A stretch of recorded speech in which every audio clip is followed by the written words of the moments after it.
அஸ்ஸலாமு அலைக்கும். Hi friends, welcome to எங்கள் சமையல். இன்றைக்கி ஸ்நாக்ஸ் அண்ட் பேக்ஸில் என்ன பார்க்க போகிறோன்னா சாக்லேட் ப்ரௌனி. வாங்க அதை எப்படி பண்ணுறதுன்னு பார்க்கலாம். 160 கிராம் டார்க் சாக்லேட் எடுத்துருக்கேங்க.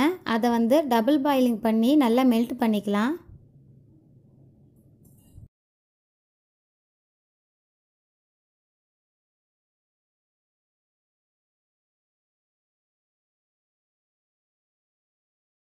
சாக்லேட் நல்லா மெல்ட் ஆயிடுச்சு பாருங்கள். இதோட 110 கிராம் பட்டர் அதை நல்லா உருக்கி வச்சுருக்கேன். அதை இதோட சேர்த்துக்கலாம். இது ரெண்டுத்தையுமே நல்லா மிக்ஸ் பண்ணிக்கணுங்க. சர்க்கரை 200 கிராம் சர்க்கரை எடுத்திருக்கேன். அதை பவுட்ரு பண்ணி எடுத்திருக்கேன். அதை இதோட சேர்த்து மிக்ஸ் பண்ணிடலாம்.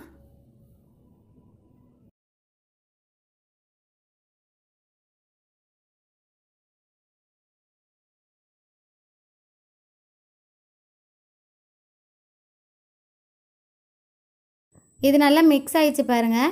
இப்போ இதில் முட்டை சேர்த்துடலாம். நான் 3 முட்டை எடுத்திருக்கேன். அதை மொத்தமாக சேர்த்துடக்கூடாதுங்க. ஒரு முட்டை சேர்த்து அது நல்லா மிக்ஸ் ஆனதுக்கப்புறமா அடுத்த முட்டை சேர்த்துக்கணும். இந்த மாதிரி 3 முட்டையும் சேர்த்து நல்லா மிக்ஸ் பண்ணிடலாம்.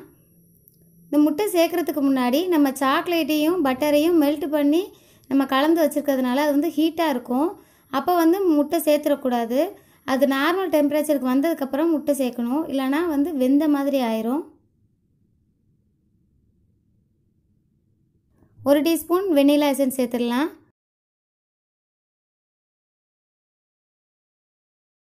இதோட 130 கிராம் கோதுமை மாவு எடுத்துருக்காங்க. அப்புறம் 3 table spoon cocoa powder, 1/4 teaspoon உப்பு. இது மூணுத்தையும் ஒன்றா சேர்த்து நல்லா ஜலிச்சு அதோடு சேர்த்துடலாம்.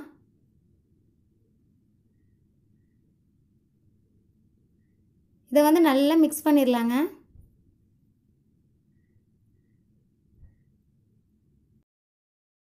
நல்லா மிக்ஸ் ஆயிடுச்சு பாருங்கள். இதுதான் அதோட பதம். இது இப்போது ரெடி ஆயிடுச்சு. நான் ஒரு பிளேட் எடுத்திருக்கேன். நம்ம வீட்டில் உள்ள நார்மல் பிளேட் தான். அதில் அடியில் வைக்கிறதுக்காக அலுமினியம் ஃபாயில் எடுத்திருக்கேங்க. உங்கள்கிட்ட பட்டர் பேப்பர் இருந்துச்சுன்னா அது கூட யூஸ் பண்ணிக்கலாம். இப்போ இந்த மாதிரி ஃபுல்லாக இதை கவர் பண்ணதுக்கப்புறமா நம்ம கலந்து வச்ச கலவையை இதில் மாற்றிடலாம்.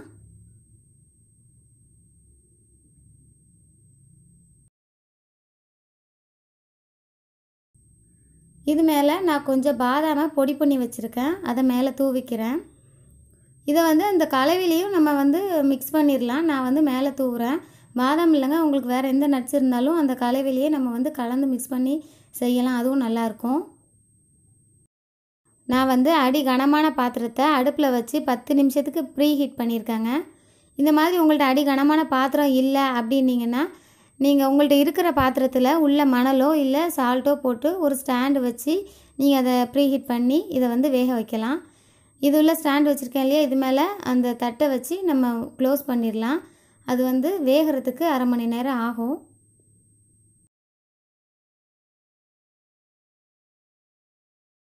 இதை கரெக்டான டைமுக்கு வெந்துருச்சான்னு செக் பண்ணுங்கள்.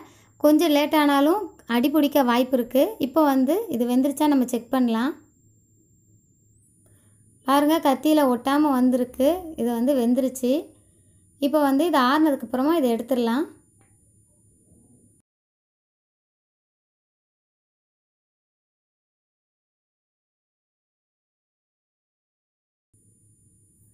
இப்போது இதை கட் பண்ணிடலாங்க.